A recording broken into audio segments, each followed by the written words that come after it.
बिस्मिल्लाहिर्रहमानिर्रहीम। अस्सलाम वालेकुम। मैं हूं Nabeel Tariq Bhatt, point of view Facebook और यूट्यूब चैनल से। आज का दिन पाकिस्तान के लिए इसलिए भी अहम है क्योंकि जो 75 सालों से ये गवर्नमेंटें बनाते और तोड़ते आए हैं वो ये इलेक्शन बड़े गौर से देख रहे हैं। एक तो उन्होंने खुद ही बेस बना के सारा कुछ इसको कवर करके अपनी मर्जी से ये करवा रहे हैं, और अगर इसमें भी पीटीआई कामयाब हो जाती है अक्सरियत से तो उनके पास और कोई हल नहीं रह जाएगा ये बात मानने का, क्योंकि उनके ख्याल से ये पाकिस्तानी लोग उनके लिए कीड़े मकोड़े हैं। उन वो जिनको भी इन हमारे सामने कर देते थे हम उन्हें एक्सेप्ट कर लेते थे, लेकिन इस दफ़ा क्योंकि अवाम बोल के कह रही है कि हमें मंजूर नहीं है ये इम्पोर्टेड हुकूमत, इस वजह से उन्हों के लिए ये आज का दिन बड़ा अहम है। आज 16 अक्टूबर ज़िमनी इंतखाब का दिन है। आज के दिन कुछ बातें जहन में रखना लाजमी है। उनमें 3 चीज़ें मैंने फाइनलाइज की हैं, जिनमें पहला कि आपने सुबह सुबह जो भी आज के दिन वोट देने जा रहे हैं सुबह सुबह फर्स्ट टाइम जाके आप वोट डालें।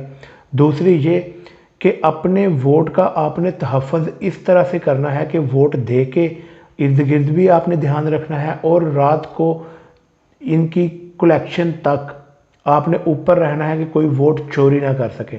और तीसरी और अहम चीज़ ये कि जिस पर भी आपने वोट लगाना है, बल्ले पर, पीडीएम को, किसी को भी आपने वोट देना है, ध्यान से जिधर वोट देना है उस पे निशान लगाना है, किसी मुतलका नाम, क्योंकि बहुत से नाम इन्होंने मिक्सअप भी किए हुए हैं, बहुत से इंतखाबी निशान भी इन्होंने मिक्सअप किए हुए हैं लोगों को फुद्दू बनाने के लिए। और आज के दिन आप जिसको भी वोट डालें, कहना सिर्फ ये है कि अपना शनाख्ती कार्ड आप जब साथ लेके जाएंगे ना, तो उस शनाख्ती कार्ड को देख के ये एक दफ़ा ज़रूर सोच लेना कि इसमें 10 लाख का आप अपनी सेहत पे लगा सकते हैं, अपना इलाज करवा सकते हैं। और ये पॉसिबल किया इमरान खान ने। इसके अलावा बहुत सी लोग सोचें करते हैं, बहुत सी बहसें भी करते हैं कि कौन पहले आया, किसने पहले लेके आया।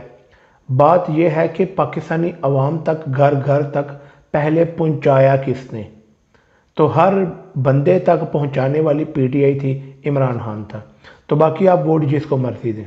और इसमें एक अहम खबर ये कि NA 157 इसमें ये मुल्तान का इलाका है। इधर मेहरबानो कुरैशी जो इलेक्शन लड़ रही हैं, ये शाह महमूद कुरैशी की बेटी हैं और इनके भाई भी इलेक्टेड हैं।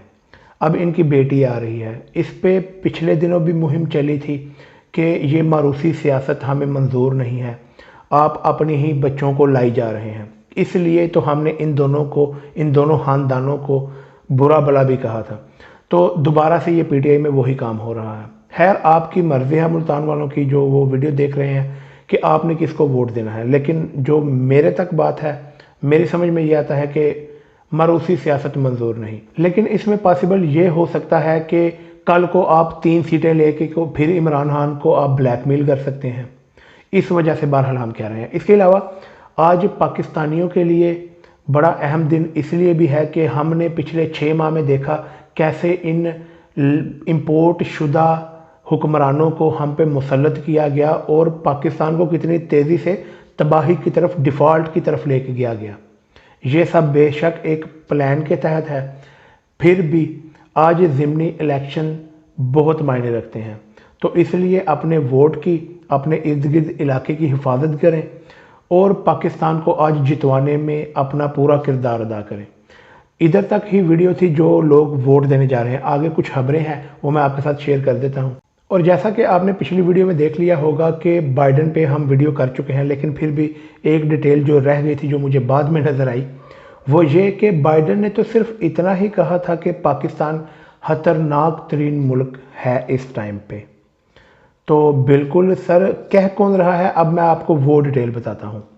1758 से अब तक किसी मुल्क ने 469 फौजी मुदाखलत की हैं, वो अमेरिका है। किस मुल्क ने शहरियों के खिलाफ, आम अवाम के खिलाफ जौहरी बम का इस्तेमाल किया, एटम बम का इस्तेमाल किया, वो भी अमेरिका है। और वो कौन है जो दूसरों के खिलाफ इंसानी पाबंदियां आयद करता है।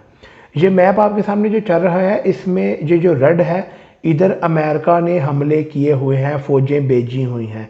ये जो ब्लैक हिस्सा आपको नज़र आ रहा है ये अमेरिका की टेरिटरी है, और ये जो वाइट हिस्सा नज़र आ रहा है जो ब्लैक है, इस पर अमेरिका ने अभी तक अमल दखल नहीं किया हुआ। इसके अलावा साबिक सफारतकार जफर हिलाली का ये कहना था कि बिलावल भुट्टो जरदारी को शायद ये नहीं पता कि बाइडन की कोई भी गुफ्तगू प्रेस तक तब तक नहीं जाती जब तक उनकी इजाज़त ना हो।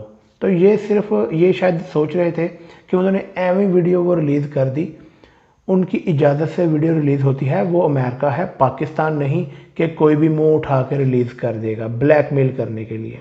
इसके अलावा बिलावल भुट्टो जरदारी ने यह भी कहा कि इन्होंने गैर रस्मी गुफ्तगू की है, जबकि इन्होंने अपनी ऑफिशियल वेबसाइट वाइट हाउस के साइट पर यह गुफ्तगू डाल दी है। अब जनाब क्या करना है, अब किस किस्म का बयान आप कहाँ से लेके आएंगे देने के लिए अमेरिका के हक में? ये तो आपने चवल मार दी थी, अब कौन सी चवल मारेंगे? शर्म थोड़ी सी कर लें अपने नाना को देख के, वो उधर पेपर फाड़ के आ गया था, आप चवले मार रहे हैं। और लास्ट में दो वज़ीर आज़मों की खबर है, एक साबिक और एक मौजूदा वज़ीर आज़म ने कहा कि मौलाना फजलुर रहमान की दुआओं की वजह से माशियत इस टाइम बेहतर है। 81% पिछली वीडियो में मैं आपको बता चुका हूँ, डिफ़ॉल्ट होने के चांसेस 81% है। इसके अलावा लोगों को आप फुद्दू बना सकते हैं। लोगों को मैं ये बता दूं कि ये कैसे स्टेबल रखे हुए हैं माशियत को, डॉलर को, क्योंकि अब नॉर्मली लोग यही देखते हैं कि डॉलर कितना नीचे है। उसकी वजह है डॉलर को इन्होंने स्टेबल इस तरह से किया हुआ है कि बिजनेस टर्म एक है एलसी, एक बिजनेस टर्म है एलसी, इन्होंने बंद की हुई है। उस एलसी में होता ये है कि जब बाहर से बैठा हुआ कस्टमर पाकिस्तान डील करता है, डील फाइनल हो जाती है, वो अपने बैंक के थ्रू इधर बैंक से रब्ता करता है, इधर बैंक उस कस्टमर से रब्ता करता है, कस्टमर अपनी डिटेल उन्हें देता है, बैंक बन जाता है बेसिकली इनके सेंटर का पर्सन, वो भी एतमाद में आ जाते हैं, उधर से कस्टमर भी एतमाद में आ जाता है। ये बेसिकली एलसी का पूरा सिनेरियो है। अब ये करोड़ों की ट्रांजैक्शन होती हैं, इस वजह से वो बैंक को अंदर इन्वॉल्व करते हैं। एलसी खुल ही नहीं रही, एलसी इसलिए नहीं खुल रही क्योंकि एक तो इन्होंने कंटेनर सारे उधर जमा किए हुए हैं, ऊपर से एलसी खुलेगी तो डॉलर आएगा और डॉलर शूट करेगा। ये डॉलर 300 तक भी जा सकता है। जब भी इन्होंने डॉलर को रिलीज़ किया, इन्होंने डॉलर इस तरह से स्टेबल किया हुआ है और ये माशियत को अच्छा कह रहे हैं। खैर, इसके अलावा लास्ट में जो इमरान खान ने रात को इमरान रियाज खान के साथ इंटरव्यू में ये बात फाइनल कर दी कि लॉन्ग मार्च अक्टूबर में ही होगा।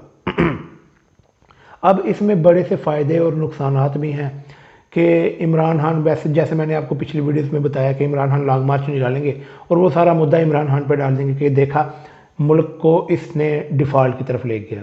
हालांकि 6 माह में सब अहले नज़र देख रहे हैं कि मुल्क के साथ कर क्या रहे हैं। खैर, लेकिन इमरान खान ये चीज़ नहीं सोच रहे। इमरान खान ने लॉन्ग मार्च निकालना है और इन्हें घर भेजना है। खैर, आज की वीडियो के लिए इतना ही। अगर वीडियो पसंद आई है तो इसे लाइक करें, सब्सक्राइब करें। मुझे इजाज़त दीजिए। अस्सलाम वालेकुम।